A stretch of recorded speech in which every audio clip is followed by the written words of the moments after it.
Okay, so as we are working our way through these problems, let's look at some of these. So we have a 100 kilogram drum. It's a uniform cylinder. Now that tells me that we are looking at the cylinder formula for moment of inertia. So that tells me that I is going to equal 1/2 mr squared as if it's a disk. Now we are going to be sitting on ice 2.5 meters from shore. The rope is going to be fastened and it's going to be pulling it to shore. Okay, so we don't need the cylinder formula. Here we go. So we are going to try and determine the following quantities. The acceleration of the center of mass. So we know the force, we know the mass. Net force equals mass times acceleration. So that tells me my acceleration is going to be 0.2 meters per second squared when I divide that out. That's an S. If I wanted to find the velocity of the center of mass as it reaches the shoreline, that's what we're kind of liking to do. So we know the distance. So we could use V final squared is going to equal V initial squared plus 2A change in x. So I've got 0 plus 2 times 0.2 times 2.5. If I do that, that's going to be my V final squared. So breaking out the random number generator, I've got 2 times 0.2 times 2.5. That is going to be a whole whopping 1 meter per second. If I wanted to find the time, V equals V naught plus AT. So here we've got an initial of 0, final of 1. The acceleration is 0.2 when we're looking for time. That's going to give me a whole 5 seconds.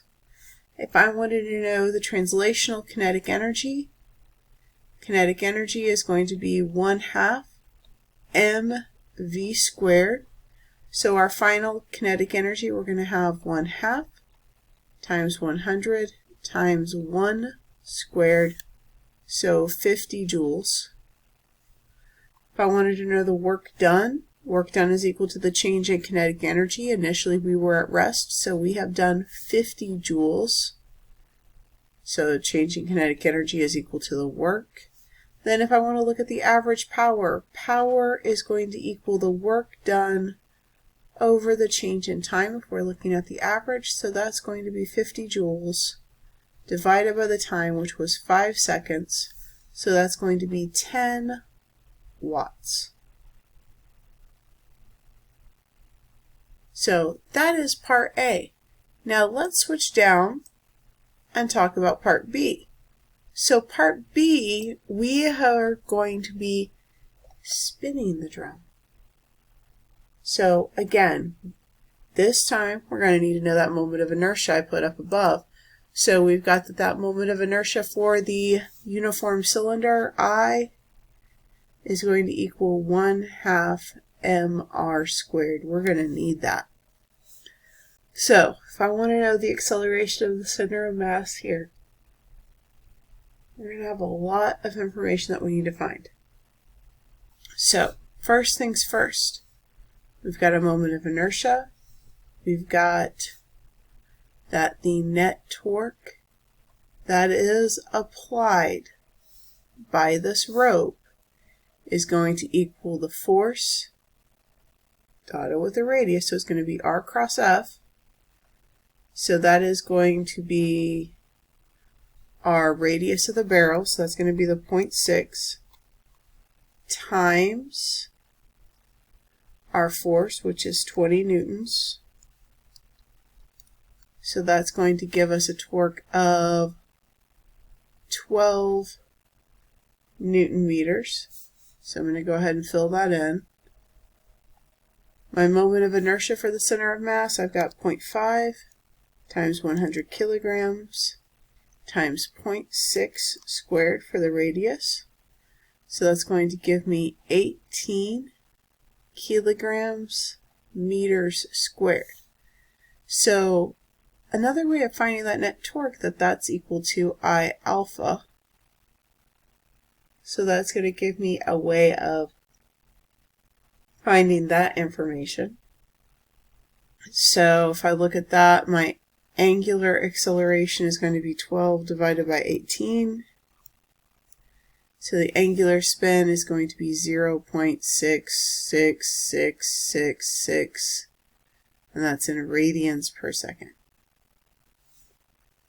So a lot of our other information, we're just going to keep bringing that down. So if we're pulling it, we're still going to have that acceleration center of mass 0.2 meters per second. We've got that velocity was 1 meter per second as it landed. It took 5 seconds, and our translational kinetic energy was 50 joules. Now we're looking at, okay, what is our angular momentum? So what's happening here? So our angular momentum, change in L, that's I change in omega, right? So that's our rotational impulse, change in angular momentum. Those are our symbols for that. So if you think about it, we know angularly where we're starting. We don't know where we're ending. We know an acceleration. We just found that. So we're going to go through all of these pieces. So here we go. Omega is equal to omega naught plus alpha t. We know it only takes 5 seconds for it to get to the side of the shoreline. So we've got that times 5 seconds. We're going to get our omega final. That's going to be 10 over 3, or 3.333. Should be squared. This is radians per second. So if I take that times my angular momentum, which is 18, my moment of inertia. So L equals I omega. So if I look at that, my final is going to be 3.3 times the 18, moment of inertia. My initial is going to be 0 because we were at rest. So delta L is going to end up being 60. Now, units here are weird. We have kilograms meters squared per second. And we already said this was 3.33 radians per second. Now, what angle does this rotate through? A couple different ways I can do that. I can look at omega final squared equals omega initial squared plus 2 alpha change in theta. That's one option. Another option involves using time, where theta equals theta naught plus omega naught t plus 1/2 alpha t squared.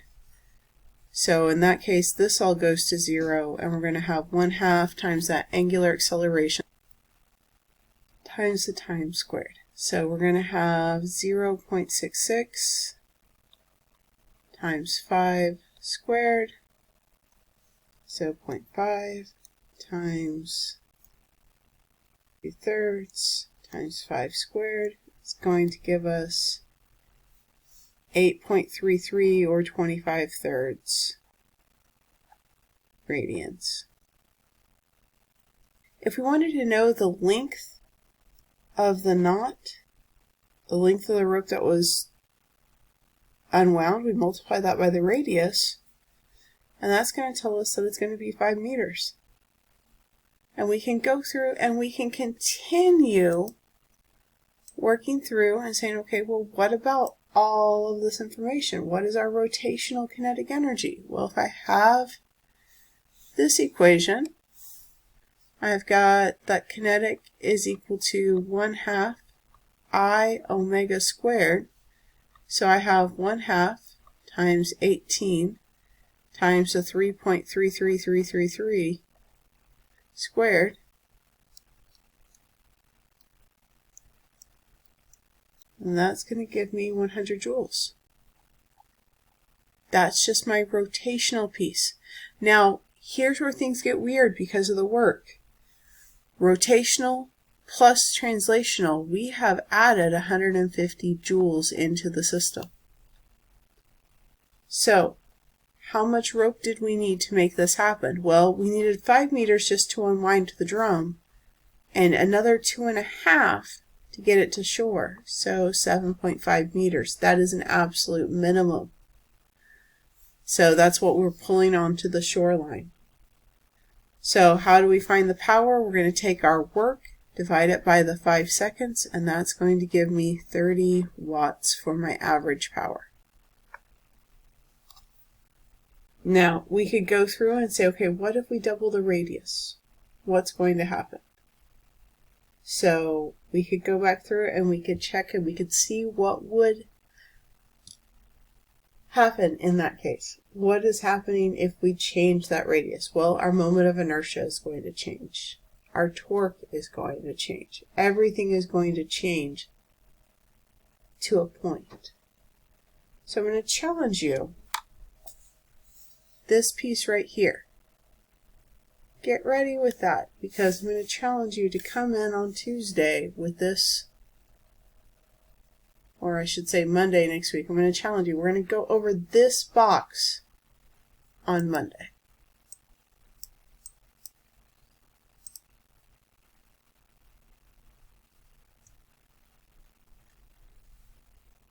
So let's look at some pulleys here. We have a pulley that's a solid disc. Now, when we're looking at a disc, we have a moment of inertia, 1/2 mr squared. This is one of the moment of inertias I will not give you. The other is a point mass. So here's what we've got going on. We've got this pulley being used as part of an Atwood's machine, which looks like this. Now the acceleration for an Atwood's machine, we could look at the net force calculations and determine that. So we are looking for a linear acceleration, an angular acceleration, and the tension in all of the cables. So we start with a free body diagram. I'm going to zoom out so you can see those. So if I look over here, the net force, these should balance. But this pulley spins, so what we're really going to focus on here is net torque. Net torque is going to equal I times alpha. So we've got tension B times R minus tension A times R. Now, why am I putting it that way? Because if we look at it, B is heavier, our pulley is going to go that way. So that's going to give us the positive acceleration if we keep focusing that way. So let me fix my R. And that's going to equal our moment of inertia, 1/2 mr squared times alpha, which is A over R. So we're going to come in here with our magic cancellation feature. That's going to get 1 R. The other R is going to go here. And so we get that tension B minus tension A is going to equal 1/2 MA.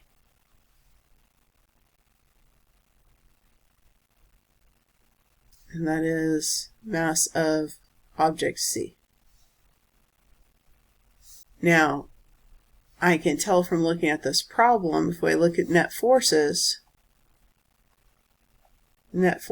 should be 0 for this problem if the pulley's not falling or anything else.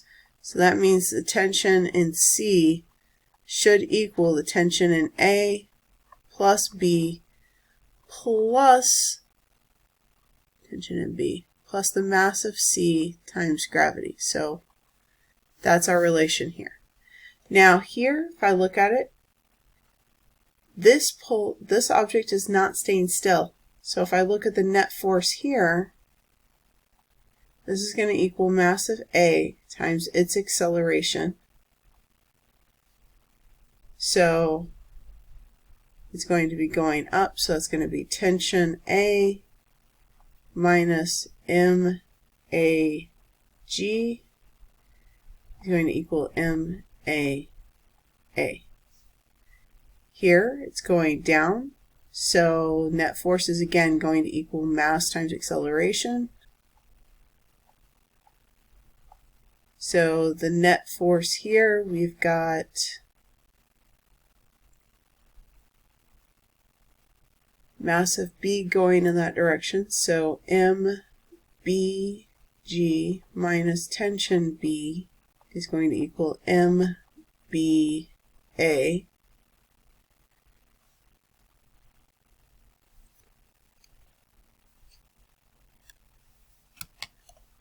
So I can solve this for tension A and tension B. So tension A is going to be mass A times G plus A when I move this over. Here, tension B is going to be equal to mass B times G minus A. So I'm going to take these and I'm going to plug in up here. So let me change colors real quick. So tension B is going to be MB G minus A. Tension A is going to be MA G plus A. And that's going to equal 1/2 mass of C times A. So I'm going to distribute through and we're going to pull all the A's to one side. So MBG minus MBA minus MAG minus MAA equals 1/2 MCA. Now, why did I insist on bringing this up here before I distributed back through? Because it is really easy to lose this negative right here if you're not careful when you bring that TA back up. That's just a spot where people lose negative signs. So I have MBG minus MAG is going to equal 1/2 MC plus MB plus MA times A.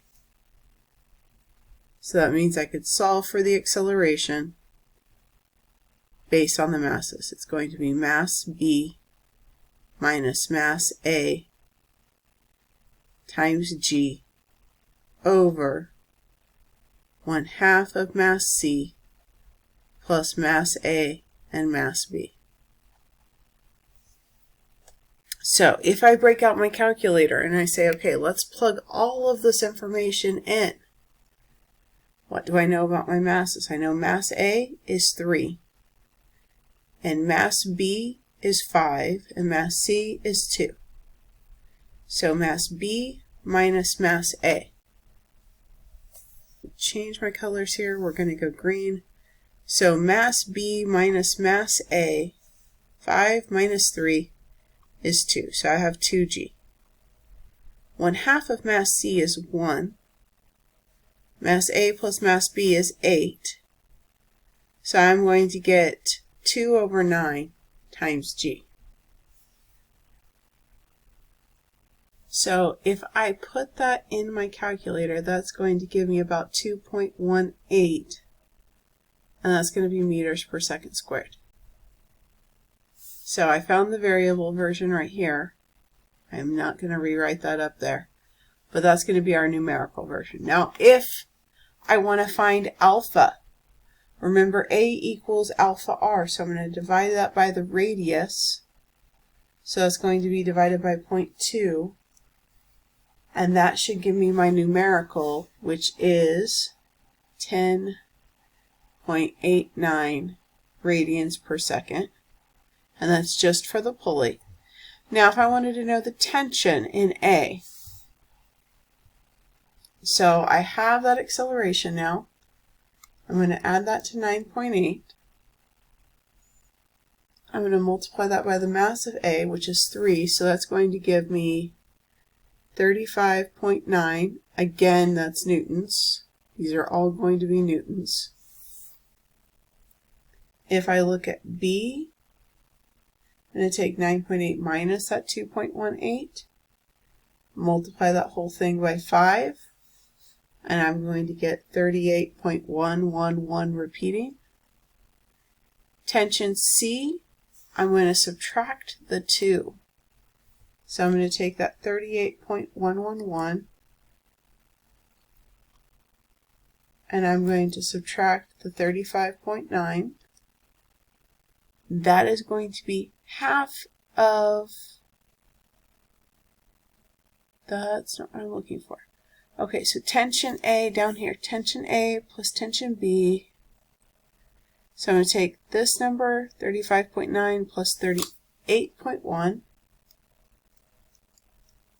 plus the mass, so 2 kilograms times 9.8. So that's going to give me 93.6 newtons. So we're going to pause here. Bring me questions.